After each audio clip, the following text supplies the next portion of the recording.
13,000 से ज्यादा छात्रों ने आत्महत्या की सिर्फ एक साल में। और ये सिर्फ एक संख्या नहीं, हर एक के पीछे एक अधूरी कहानी, एक टूटा हुआ सपना और एक ऐसा सिस्टम है जो इन बच्चों को बचा नहीं पाया।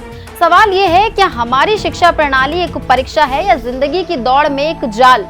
सुप्रीम कोर्ट ने भी माना कि नंबरों के आधार पर होने वाली पढ़ाई और बड़े कॉलेजों में कम सीटों की वजह से बच्चों पर बहुत दबाव पड़ रहा है। इसी परेशानी को हल करने के लिए पूर्व जज एस रविंद्र भट्ट की अध्यक्षता में नेशनल टास्क फोर्स बनाई गई है, जो छात्रों की मानसिक सेहत को बेहतर बनाने के तरीके खोजेगी। ये फैसला IIT दिल्ली के 2 छात्रों की आत्महत्या के मामले की सुनवाई के दौरान आया। जनवरी 2024 में दिल्ली हाई कोर्ट ने FIR दर्ज कराने से मना कर दिया था, जिसके बाद छात्रों के माता-पिता ने सुप्रीम कोर्ट में अपील की। राष्ट्रीय अपराध रिकॉर्ड ब्यूरो यानी NCRB की रिपोर्ट बताती है कि पिछले 10 सालों में छात्र आत्महत्याओं की संख्या लगभग डबल हो गई है। अकेले साल 2021 में ही 13,000 से ज्यादा छात्रों ने अपनी जान ले ली। इसके पीछे कुछ बड़े कारण हैं। परीक्षा में फेल होने का डर। रिपोर्ट के मुताबिक 1.2% छात्रों ने सिर्फ इसलिए अपनी जान दे दी क्योंकि वे परीक्षा पास नहीं कर पाए। करियर का दबाव। 1.2% छात्र इसलिए आत्महत्या करने को मजबूर हो गए क्योंकि वे अपने करियर में सफल नहीं हो सके। जाति के आधार पर भेदभाव।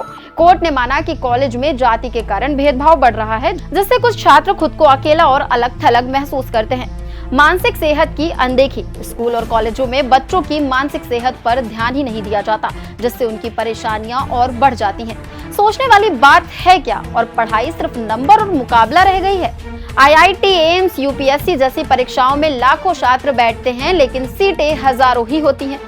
हर कोई सफल नहीं होता, मगर इसका मतलब ये नहीं कि वे नाकामयाब हैं। दरअसल सबसे बड़ी प्रॉब्लम ये है कि हमारी शिक्षा प्रणाली छात्रों को इस असफलता को स्वीकार करना नहीं सिखाती। इसे बचपन से सिर्फ सक्सेस स्टोरीज सुनाई जाती हैं, लेकिन फेलियर स्टोरीज को छुपा दिया जाता है। लेकिन अब बदलाव जरूरी है। कॉलेज को सिर्फ शिक्षा देने वाला संस्थान नहीं, मेंटल हेल्थ सेंटर भी बनना होगा। शिक्षकों और माता पिता को ये समझना होगा कि हर बच्चा अलग होता है, हर किसी की सफलता का रास्ता अलग होता है। सरकार और समाज को आत्महत्या के इस संकट को गंभीरता से लेना होगा, ताकि हम अपने युवाओं को खोने से बचा सकें। आप क्या सोचते हैं? अपनी राय हमें कमेंट में जरूर बताएं।